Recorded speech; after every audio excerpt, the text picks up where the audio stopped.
আসসালামু আলাইকুম। আশা করি সবাই ভালো আছেন। আলহামদুলিল্লাহ আমি ভালো আছি। আজকে শুক্রবার নামাজ পড়ে আসলাম। আলহামদুলিল্লাহ সবাইকে জানাই জুম্মা মুবারক।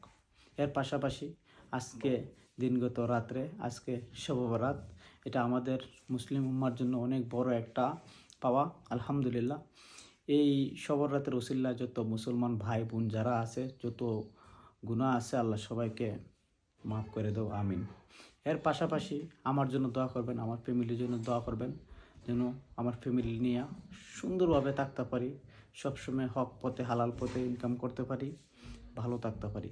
সবাই আমার জন্য এই দোয়াটা করবেন। আর আমার আত্মীয় যারা আছে সবার জন্য দোয়া করবেন। পৃথিবীর যত মুসলমান সবার জন্য সবাই আমরা দোয়া করি।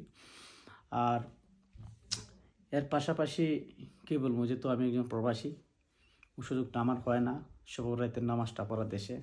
বাট আলহামদুলিল্লাহ এটা আমার ভাগ্যের ব্যাপার। আজকে আমি নামাজটা পড়তে পারবো বাংলাদেশের মাটিতে। বেশি বেশি আমার জন্য দোয়া করবেন। আর আমি যেন মানুষের জন্য কিছু করতে পারি, এটা আমারও স্বপ্ন। আমি মানুষের জন্য কিছু করতাম, সৎ পথে বাঁচতে চাই, মানুষের ভালোবাসা নিয়ে, অভিশাপ নিয়ে না। তো ঈদটা আমার জন্য করবেন। আমার আব্বু নাই, অনেক আগে মারা গেছেন, ওনার জন্য দোয়া করবেন আল্লাহ যেন ওনাকে জান্নাতবাসী করে। আর আমার আম্মুর জন্য বেশি বেশি করে দোয়া করবেন। আম্মু একটু অসুস্থ, ওনার জন্য বেশি বেশি করে দোয়া করবেন। আমাদের ফ্যামিলির জন্য সবাই একটু দোয়া করবেন বেশি করে। আর ভালো থাকবেন, সুস্থ থাকবেন। আসসালামু আলাইকুম। আবারও জুম্মা মুবারক।